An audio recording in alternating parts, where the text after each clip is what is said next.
Okay.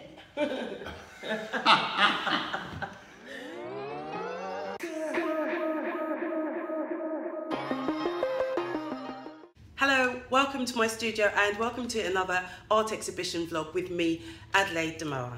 Today's exhibition, Rites of Passage Between Light and Shadow, is a simultaneous exhibition between London and Cape Town. Obviously today we're in London because we're at my studio and I couldn't get a ticket to South Africa at the last minute, unfortunately. The exhibition features really exciting artists from the worlds of painting, fine art photography and sculpture. Rites of passage are events or ceremonies marking important stages in life, like birth, the transition from childhood to adulthood, marriage, and of course, death. In this exhibition, each artist obviously interprets the theme in their own unique ways, the passageway between the light and the dark. Today, we're featuring the only photographer in the show, Othello De Souza-Hartley, a really exciting emerging fine art photographer based here in London. So let's see what he has to say about his really impressive large-scale photographs in the show. Amazing work here, as usual. Thank you. Can you please explain to me the process that led you up to this point of producing this work, and just what the title of the work is? The project's called Masculinity. Do you want to know from the beginning? Yes, please. How it started? Yes, please. This guy here. Okay. So I've always sort of questioned what is masculinity and what is masculine today. You know, growing up you hear comments like, this is how a black guy acts. This is how, I'm like, what? I was like, what do you mean this is how a person acts? I suppose also things like growing up, I think I mentioned before, every time I wanted to do ballet when I was a kid and feeling too scared to ask my dad, thinking of how I'm going to be judged. It wasn't coming from him, it was coming from myself. You know, and lots of questions, and also I've always had a couple of times people have asked me if I'm gay, because I'm very open, and I'm like, okay, why is that? And they said, because you're very like, I'm like, very like what? And I've been asked, and I think I've had a few incidents, but you believe it or not, I have been verbally gay bashed. What? Yeah, verbally gay bashed. It happened to me in near Dalston. I was coming out of my studio, well, my first studio. These guys, and I was like, wow, I was like, I'm not even gay. It's like, it doesn't matter if I was, but I'm not. But it's like the fact that I was like verbally, I was like, wow, it's like a massive group of guys. And I mean, some guy, and one time I was going through Homerton, he tapped the window and he pointed his finger like a gun to me, and I was like, it's just like weird. And I'm not even going to defend myself and say I'm not gay, which I'm not. But I'm like, but it's like, what's the narrow-minded? Anyway, so there's lots of things about masculinity and also like performance. Like I remember when I was going out a lot and drinking. I hated drinking, but you pretend you keep on drinking because you're only part of a group. And all the years I was kept thinking, is this masculinity performance? Am I really being myself? And there are times in your male company, you're performance, and I had lots of things, and then I had my friend, Philip. So Philip, we were doing this project with Philip in the studio, and we wasn't planning to do this. And I was on my MA at that time, before I started my MA, I think, or on my MA at Camberwell. And he took his top off, and I had this reaction straight away, and I was like, hold on a minute, why are you reacting this way? And he is gay, and I was like, what's the problem with that? It's like, why you suddenly got this reaction? And I'm thinking about it, what is it? Is it wrong to look at another male's body and say, oh, he's physically fit, he's okay? When you say reaction, what do you mean? I don't know, I just had a little reaction inside of me, like, okay, like this barrier came up a little bit. I was thinking, well, what's wrong with me? Because he's obviously a guy, I'm quite an open-minded person, but why do I suddenly feel this little bit of how can I say, like something in my stomach, just like, you know, like a tightness in the stomach. I was like, oh. And then I was questioning it about, is it me? Why do I feel this way? And we spoke about it, and then I started doing this project about how men, and also looking at I think at that time I was also looking at this thing called the gold standard, and looking at magazines and Successful Guy and what it needs to be. And all these questions was going through my head, and I had like talking to friends who were like, you know, I want to get my career because I need to meet a woman. And I was thinking, all this is like, we have to be all these things. And then this picture, and then we spoke about it, and I'm sure he was happy with the picture.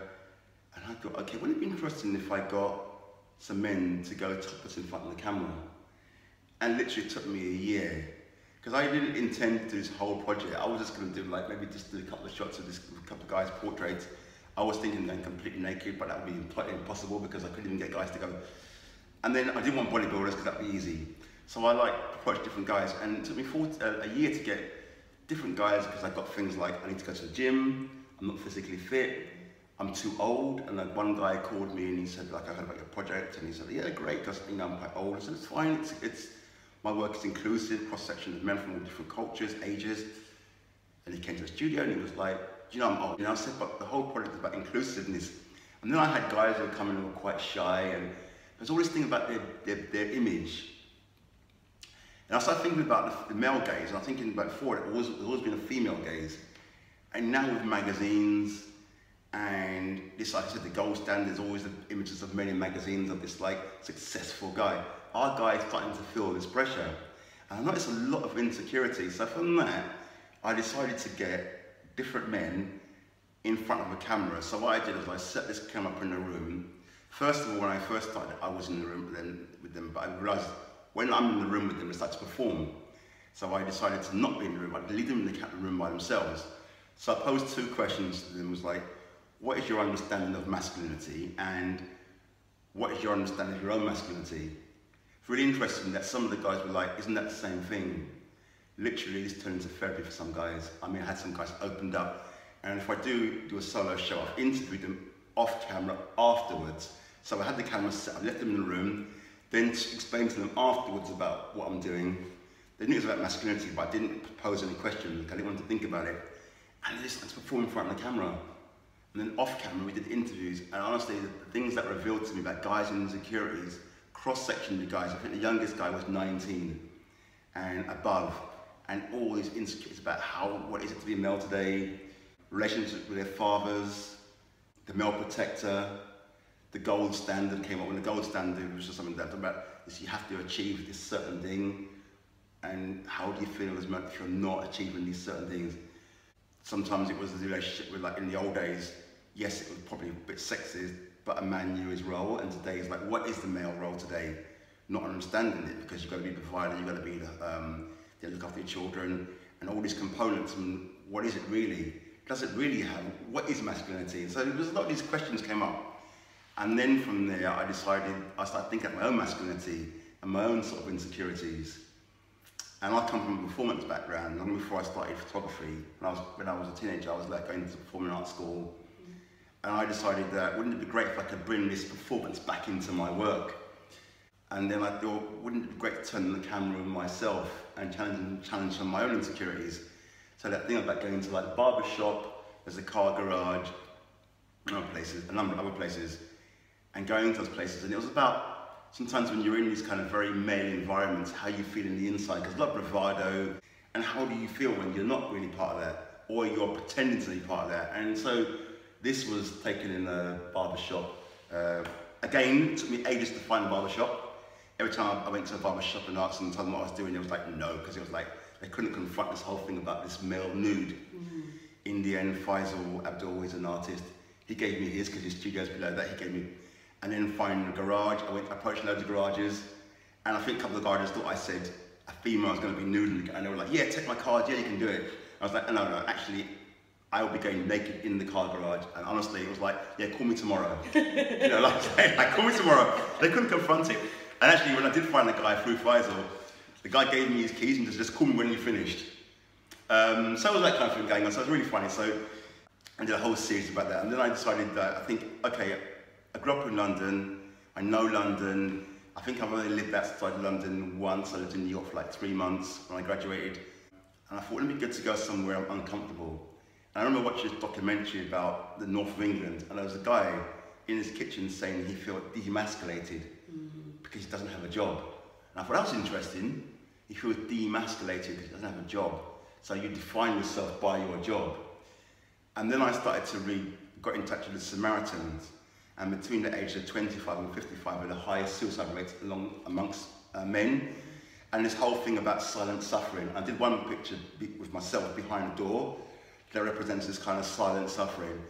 And then I started to think about it, because lots of things is like divorce. Men suffer worse at divorce.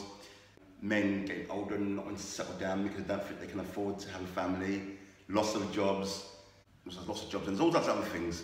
And then what men tend to do is they do this thing when they, behind closed doors, they suffer, and then the easy option for them is just to commit suicide. And I thought about that, so I thought, why not? Let's go up to the north of England. And I went up to the north of England, got in touch with NEMA, and they took me around to some of the places like REDCAR and the Steelworks. And there's a place called the Trunk where all the old factories and all the big steel industries were in the old days in ICI. Lots of them are gone. And I went to these towns and I spoke to some of the old miners, and they were all talking about, you know, this, how they feel, and talking about loss of industries and relationship with their children, and obviously high unemployment. And I thought, great, I want to do something up here. Because I'm outside of my comfort zone, I'm in a white working class area, I'm working completely different. So I made 2 trips up there, did recce, and then I started the process, which took me about 6 to 7 months, or probably longer actually. And I approached different coal mines. In the end, I got the National Museum of Coal Miners in Wakefield, which is the picture behind us. Okay. And they gave me access to the coal mine, so I went into the coal mine.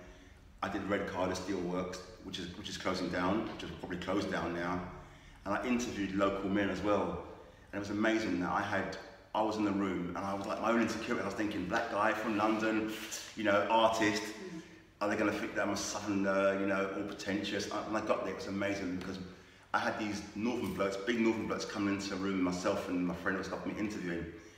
And they'd walk in and say, look, we heard about your project for the Samaritans. Wow.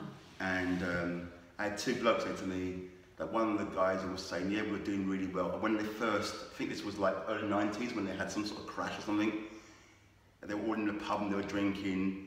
2 days later, one of their friends got a phone call that he committed suicide. And he said, we were all in the pub drinking, we were all laughing. It was like we lost our jobs, it didn't mean anything, but they went and committed suicide. And he was like, why couldn't he come and talk to us? And then he started questioning that. So he joined Samaritan, so after he finishes work, he goes and volunteers in the evenings. And I met another guy who was a foreman. I spoke about how to let all these guys go, and then he found that one of the guys had committed suicide.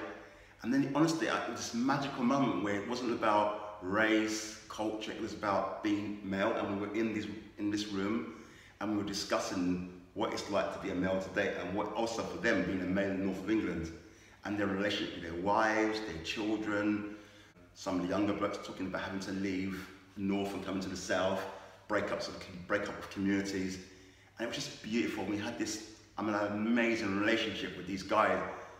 And then I did when I did the one in the coal mine, I had the coal miners, who were the ex-coal miners, and they were watching me take the picture. And again, I was thinking, like, what's my relationship going to be with these guys? And they were stood there, and I admitted to them that, you know, I was a bit nervous about doing this picture. And you guys over here, and they said, that's really good, because we had a documentary photographer who come down a few weeks ago, who was documenting the coal mine. And actually, we feel that your work relates more to us, because that is us. That's how I feel inside. I was like, wow.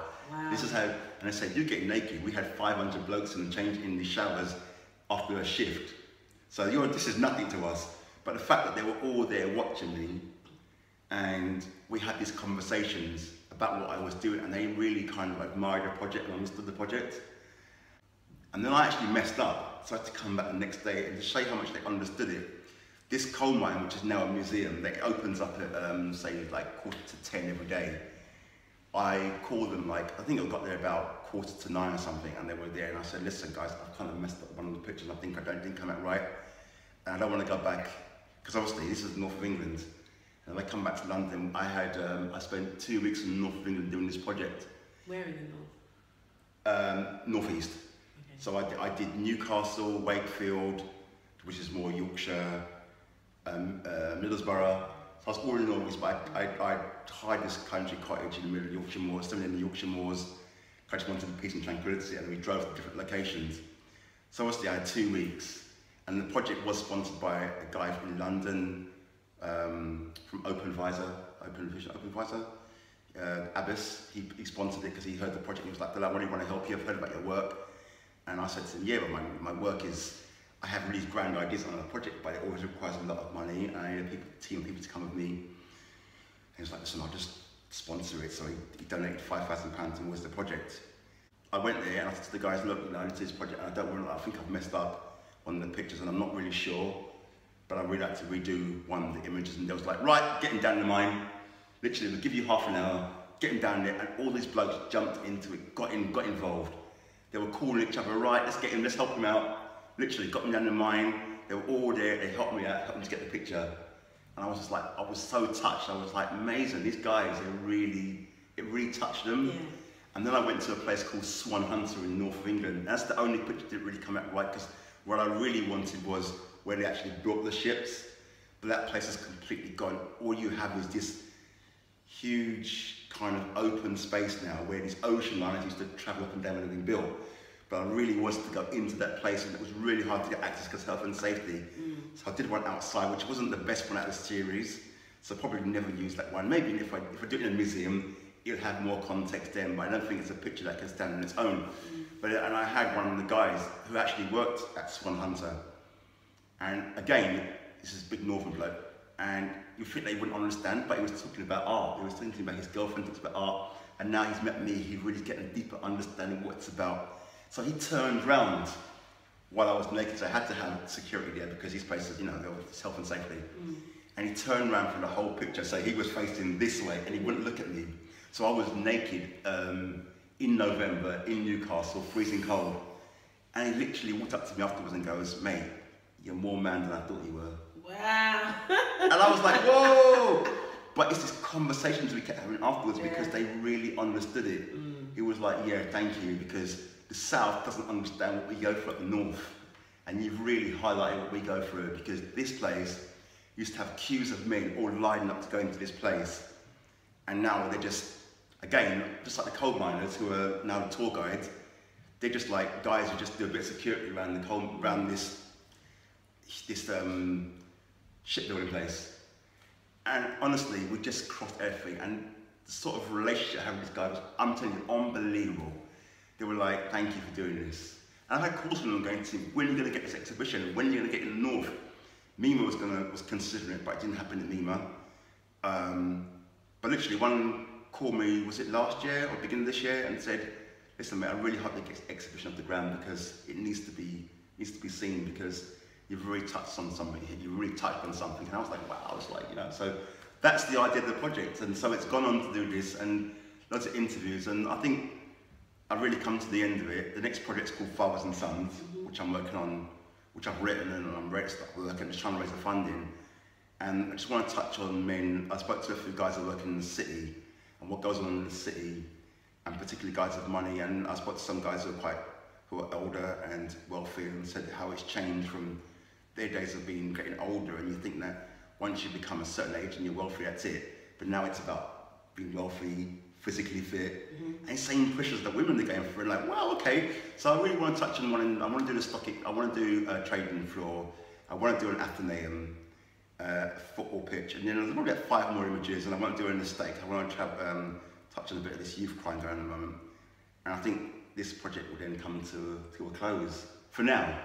I would say. Yeah, because I was just going to ask you, it started when? What year did it start? 2010. 2010, so now it's 6 years. 6 years. Yeah. But it's coming to the end. I think once I've done these 5 images, which we'll probably do probably by, I don't know, by this year, we're all finished. And then I really want to get onto this new project where I said it's called Fathers and Sons. I want to work on that, which is another quite big project, which is kind of a connection to this, but it's kind of the interviews that I've done and the research I've done. I think this is an extension, not an extension, but it has connections with this project. Okay. Okay. So this is a group show. Yep, it's a group show. You've got four pieces yeah, in the show. So 2 earlier pieces and 2 more recent pieces. Okay. Yeah. Right. And how long's the show on for? It's on until August the 7th. August the 7th. Excellent. So people have got plenty of time. Plenty of time to come and see it. Come and see it. And we're at the Sulger-Buel Lovell Gallery. Fabulous. Yeah. Thank you. Okay. Okay. Thank you for joining me for this edition of Art Exhibition Vlogs with me, Adelaide Damoah, and of course the lovely Othello De Souza-Hartley. If you would like to see the show, it runs until the 7th of August 2016, and it is at the Sulger-Buel Lovell Gallery in Southwark in London. Please do subscribe to my channel, because by subscribing you get to keep up to date with the latest exhibition vlogs like this one, and also my Art Success series, which features interviews of emerging artists in and around London. Until next time, take care. Bye.